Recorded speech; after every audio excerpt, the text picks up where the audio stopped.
ಕೊಂಡು ಎಲ್ಲ ಇಳುವರಿನೂ ಕೂಡ ಕಡಿಮೆ ಆಗ್ತಾ ಇರತಕ್ಕಂಥದ್ದು.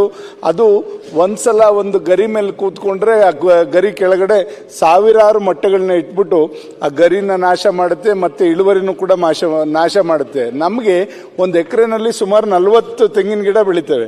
ತೆಂಗಿನ ಗಿಡದಲ್ಲಿ ಒಂದು ಗಿಡದಲ್ಲಿ 100 ತೆಂಗಿನಕಾಯಿಗಳನ್ನ ನಾವು ಇಳುವರಿನ ಎಕ್ಸ್ಪೆಕ್ಟ್ ಮಾಡ್ತೇವೆ. ಈಗೇನಾಗಿದೆ 15ರಿಂದ 20 ಕಾಯಿಗಳು ಕೂಡ ನಿಲ್ತಾ ಇಲ್ಲ ಅಲ್ಲಿ.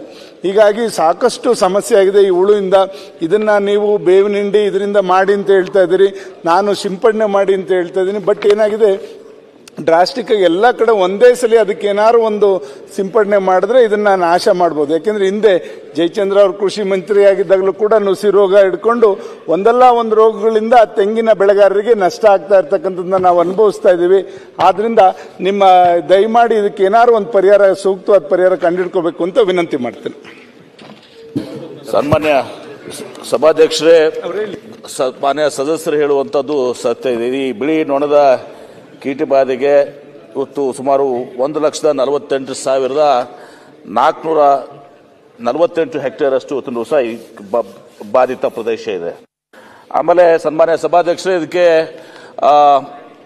ಒಂದೇ ಪರ್ಯಾಯ ಅಂತಂದ್ರೆ ಮೊದಲನ್ನ ಗ್ರೌಂಡ್ ಸಾಯಿಲ್ ಅನ್ನ ಸ್ಟ್ರೆಂಗ್ತನ್ ಮಾಡ್ಕೊಳ್ಳುವಂಥದ್ದು ಮತ್ತು ಈ ಬೇವಿನ ಮರದ ಇದನ್ನ ಹೊಂದುವಂಥದ್ದು ಅದೆಲ್ಲರೂ ಕೂಡ ಸಿಂಪಡಣೆ ಮಾಡಬೇಕು. ಈಗ ಮಾನ್ಯ ಸದಸ್ಯರು ಅದನ್ನು ಕೂಡ ಕೇಳಿದ್ರು, ಏನಂದ್ರೆ ಡ್ರೋನ್ ನಿಂದ ಏನಾದರೂ ನೀವು ಸಿಂಪಡಣೆ ಮಾಡ್ಲಿಕ್ಕೆ ಬರ್ತದ ಅಂತ ಹೇಳಿ. ಅಂದ್ರೆ ಇದು ಎಲೆ ಕೆಳಗಡೆ ಎಲೆ ಕೆಳಗಡೆ ಇದು ಮಾಡೋದ್ರಿಂದ ಅದು ಮೇಲೆ ಡ್ರೋನ್ ನಿಂದ ಸಿಂಪಡಣೆ ಮಾಡಿದ್ರು ಕೂಡ ಏನೂ ಪ್ರಯೋಜನ ಆಗೋದಿಲ್ಲ. ಬಟ್ ಇದನ್ನ ಇದೇ ಒಂದು ಹಾದಿ ಇರುವಂಥದ್ದು. ಈಗೇನು ತಾವು ಹೇಳಿದ್ರಿ, ಇವತ್ತು ಸಾಯಿಲ್ ಸ್ಟ್ರೆಂಗ್ತನ್ ಮಾಡುವಂಥದ್ದು ಮತ್ತು ಈ ನೀಮು ಮತ್ತು ಉಳಿದೆಲ್ಲ ಕೆಮಿಕಲ್ಸ್ನ ಹೊಡ್ಕೊಂಡು ಇದು ಮಾಡ್ಕೊಳ್ಳುವಂಥದ್ದು. ಇನ್ನು ಏನು ಒಳಗಾಗಿದೆ ಆ ಪರಿಹಾರ ಬಗ್ಗೆ ಹೇಳ್ತದೆ. ನಾನು ಸದಸ್ಯರ ತೋಟಗಾರಿಕಾ ಸಚಿವರು ಅವ್ರಿಗೆ ಗಮನಕ್ಕೆ ತರ್ತೀನಿ. ಅವರು ಮುಖ್ಯಮಂತ್ರಿಗಳ ಜೊತೆ ಚರ್ಚೆ ಮಾಡಿ ಆ ಪರಿಹಾರದ ವಿಷಯ ಬದಲೇ ಪರಿಶೀಲಿಸಲಾಗ್ತದೆ. ಏನಾಗಿದೆ, ತೆಂಗಿಗೆ ನಮ್ಮಲ್ಲಿ ಬಜೆಟ್ ಅಲ್ಲೂ ಏನೂ ಇಟ್ಟಿಲ್ಲ ಸನ್ಮಾನ. ಈಗ ಇದಾಗಿದೆ 1 ವರ್ಷ, ಅದನ್ನು ರಿಕವರಿ ಮಾಡಕ್ಕೆ 2-3 ವರ್ಷ ಬೇಕಾಗುತ್ತೆ.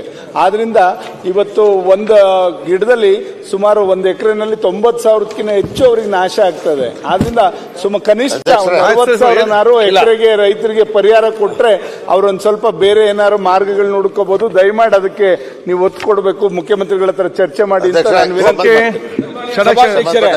ಸನ್ಮಾನ್ಯ ಸಭಾಧ್ಯಕ್ಷರೇ, ಷಡಕ್ಷರಿ ಮಾತಾಡಿ, ನೀವು ಮಾತಾಡಿ.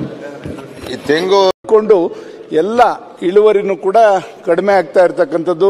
ಅದು ಒಂದ್ಸಲ ಒಂದು ಗರಿ ಮೇಲೆ ಕೂತ್ಕೊಂಡ್ರೆ ಆ ಗರಿ ಕೆಳಗಡೆ ಸಾವಿರಾರು ಮೊಟ್ಟೆಗಳನ್ನ ಇಟ್ಬಿಟ್ಟು ಆ ಗರಿನ ನಾಶ ಮಾಡುತ್ತೆ, ಮತ್ತೆ ಇಳುವರಿನೂ ಕೂಡ ನಾಶ ಮಾಡುತ್ತೆ. ನಮಗೆ ಒಂದು ಎಕರೆನಲ್ಲಿ ಸುಮಾರು 40 ತೆಂಗಿನ ಗಿಡ ಬೆಳಿತೇವೆ. ತೆಂಗಿನ ಗಿಡದಲ್ಲಿ ಒಂದು ಗಿಡದಲ್ಲಿ 100 ತೆಂಗಿನಕಾಯಿಗಳನ್ನ ನಾವು ಇಳುವರಿನ ಎಕ್ಸ್ಪೆಕ್ಟ್ ಮಾಡ್ತೇವೆ. ಈಗೇನಾಗಿದೆ 15ರಿಂದ 20 ಕಾಯಿಗಳು ಕೂಡ ನಿಲ್ತಾ ಇಲ್ಲ ಅಲ್ಲಿ. ಹೀಗಾಗಿ ಸಾಕಷ್ಟು ಸಮಸ್ಯೆ ಆಗಿದೆ ಈ ಹುಳುವಿಂದ.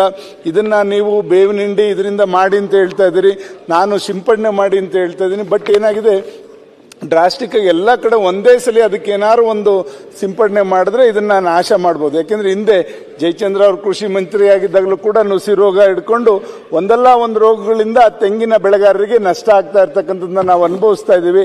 ಆದ್ರಿಂದ ನಿಮ್ಮ ದಯಮಾಡಿ ಇದಕ್ಕೆ ಏನಾದ್ರು ಒಂದು ಪರಿಹಾರ, ಸೂಕ್ತವಾದ ಪರಿಹಾರ ಕಂಡುಹಿಡ್ಕೋಬೇಕು ಅಂತ ವಿನಂತಿ ಮಾಡ್ತೇನೆ. ಸನ್ಮಾನ್ಯ ಸಭಾಧ್ಯಕ್ಷರೇ, ಮಾನ್ಯ ಸದಸ್ಯರು ಹೇಳುವಂಥದ್ದು ಸತ್ಯ ಇದೆ. ಈ ಬಿಳಿ ನೊಣದ ಕೀಟ ಬಾಧೆಗೆ ಇವತ್ತು ಸುಮಾರು 1,48,448 ಹೆಕ್ಟೇರ್ ಅಷ್ಟು ಇವತ್ತು ಸಹ ಬಾಧಿತ ಪ್ರದೇಶ ಇದೆ. ಆಮೇಲೆ ಸನ್ಮಾನ್ಯ ಸಭಾಧ್ಯಕ್ಷರೇ, ಇದಕ್ಕೆ ಒಂದೇ ಪರ್ಯಾಯ ಅಂತಂದ್ರೆ ಮೊದಲನ್ನ ಗ್ರೌಂಡ್ ಸಾಯಿಲ್ ಅನ್ನ ಸ್ಟ್ರೆಂಗ್ತನ್ ಮಾಡ್ಕೊಳ್ಳುವಂಥದ್ದು ಮತ್ತು ಈ ಬೇವಿನ ಮರದ ಇದನ್ನ ಹೊಂದುವಂಥದ್ದು ಅದೆಲ್ಲರೂ ಕೂಡ ಸಿಂಪಡಣೆ ಮಾಡಬೇಕು. ಈಗ ಮಾನ್ಯ ಸದಸ್ಯರು ಅದನ್ನು ಕೂಡ ಕೇಳಿದ್ರು, ಏನಂದ್ರೆ ಡ್ರೋನ್ ನಿಂದ ಏನಾದರೂ ನೀವು ಸಿಂಪಡಣೆ ಮಾಡ್ಲಿಕ್ಕೆ ಬರ್ತದ ಅಂತ ಹೇಳಿ. ಅಂದ್ರೆ ಇದು ಎಲೆ ಕೆಳಗಡೆ ಎಲೆ ಕೆಳಗಡೆ ಇದು ಮಾಡೋದ್ರಿಂದ ಅದು ಮೇಲೆ ಡ್ರೋನ್ ನಿಂದ ಸಿಂಪಡಣೆ ಮಾಡಿದ್ರು ಕೂಡ ಏನೂ ಪ್ರಯೋಜನ ಆಗೋದಿಲ್ಲ.